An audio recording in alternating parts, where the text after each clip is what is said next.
Are you noticing that your perfectionism and type A personality is really getting in the way of enjoying your postpartum time?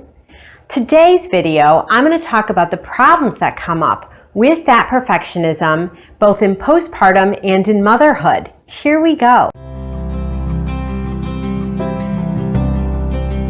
My name is Kathryn Gardner. I'm a mom and a therapist that specializes in working with moms and moms-to-be. I make videos every Friday for coping during pregnancy, postpartum, and in motherhood. Subscribe to the channel so you get the video every Friday.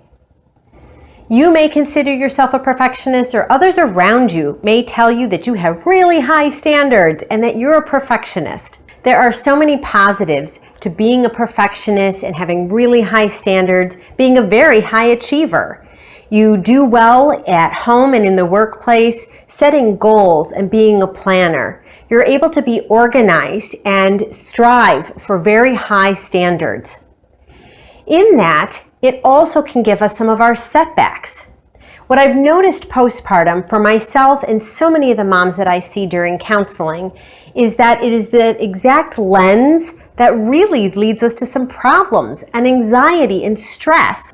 All through motherhood, we are improving ourselves and really trying to be our best self.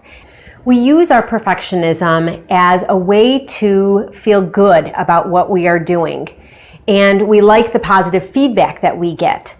And in motherhood, of course, this is our most valuable project yet. So it is important to us to feel like we're doing it well, we feel like we're being successful, feel like we're not making any errors. And yet, motherhood is full of all of those pieces. When we strive to get that A+, to know all the answers, to do things just right, to keep our emotions always in check, well, if you look at the book, Perfectionism, When Being in Control Gets Out of Control, he goes through a list of how we try to manage our anxiety by living above criticism. We want to behave and think and feel all the time above anywhere where somebody else could give us criticism. But usually we're our own worst critic. We have the harshest criticism of ourselves. And unfortunately, this can also lead us to be a judger of other people. We may say for ourselves that it's not okay to be sick, it's not okay to be weak, it's not okay to have issues, it's not okay to have postpartum depression or anxiety. And some of those standards just become unreasonable. We can work at our very best, but there's no such thing as perfect. When we're pushing for that ultimate perfection, it can lead us to feel more panicked, more anxiety. Obsessions are looping about what we did wrong and what we should do better next time. So today I want to ask you, do you have the mindset, I have to be the perfect mom? I need my kids to be well rested at all times. They need to eat well. They need to be in good moods. As they get older, they need to behave well in public and around family. Does my perfectionism mean that there are no errors? I never forget anything in the diaper bag. I always know what the schedule is. I always know how to meet my child's needs. So take a look today and decide if that mindset is working for you. Is that the pattern of thoughts that's leading you to be calm and confident? My guess, and all of the women that I see in counseling, we're always talking about how that's not working for us. You can check out some of my other videos that I've done on stress and management, postpartum anxiety, anxiety in the first and second and third trimester of a pregnancy, ways to de-stress in 1 minute's time. Those videos may also be helpful to you today. And I'll add the links down below in the description. Part of our high achiever status is that it's important for us to be seen as reliable and dependable. We want to feel like we're always functioning pretty independently. But what can happen and backfire on us in the postpartum time is that this is a time where we're medically still a patient. We have a lot of sleep deprivation. Our body and nutrients are not at their best. We may be juggling work and home.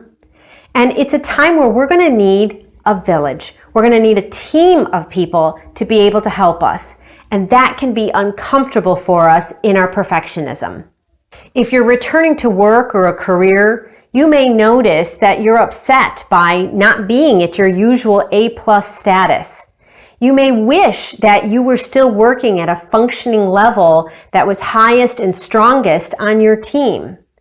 It may bother you that you aren't able to juggle home and work with as much balance as you were hoping for. So that leads me to my first tip, which is to recognize that you've been trying to function at an A+ score this whole time. But now as a new mom, while you have an infant and a toddler, it's okay to recognize that you're temporarily, and that's a key word here, moving yourself down to a C+. That is still an average grade. You are still doing what the boss requires of you. You are still managing the home the best that you can. You're managing the health and well-being of your child the best that you can, but it's not going to be a perfect score. Letting off some of that relief for yourself may help your inner critic to quiet. Next, it's understanding that in the newness of our child and our role as a mother, or second or third or fourth child, each of our children are different. And so what may have worked with a previous child is not working now, or what we saw work with our sister's children, not working with our children. Knowing that finding the answers may not be that I have all the solutions. What's important here is you know where to find the solutions. For me, that was eye-opening to be able to relieve myself that I didn't have to have all the perfect answers in motherhood. It was okay to be able to know what books and authors I trusted, what pediatrician I liked the best at our office, and who in my mom friends I trusted to give me non-judgmental but accurate advice. And my next tip for dealing with the problems of perfectionism in the postpartum window is to be able to forgive yourself. As you are going through and your mood is having swings, you can watch one of my postpartum videos, or your emotions are high. You may be reacting to others around you in a way that you don't like. You may be forgetting things or overlooking something. You may be trying things over and over again and feeling like you can't get them right. It's important to hear yourself, forgive yourself. To be able to say and recognize to yourself you are trying your best and you are learning from everything that you are doing. You are inputting new information every day. You're learning about your child every day. They are developing. They are changing, and their sleep and their eating and their behaviors are all evolving. So you're going to be going and learning as you go. And that's my last tip, is really hanging on to that affirmation.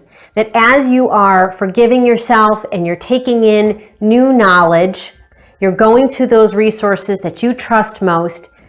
And so your affirmation is that each moment is new and I am continually learning and improving.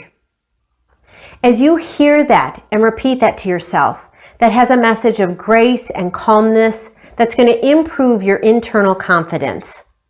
That way, as you maneuver through this postpartum time, you are able to hear yourself and acknowledge that you're doing the best that you can. If these videos are helpful to you, please give them a thumbs up. Subscribe so every Friday when I load a video for moms and moms-to-be, you're able to see the new video. And leave a comment down below. What's the struggle that you're having postpartum? Is your anxiety and stress bumping up against what you ideally wanted to happen as a mother? Thank you so much for being here. My name is Kathryn Gardner. I am a mom, I'm a licensed clinical professional counselor, and a certified perinatal mental health specialist. I make these videos for you, coping during pregnancy, postpartum, and in motherhood. Today, take care of yourself.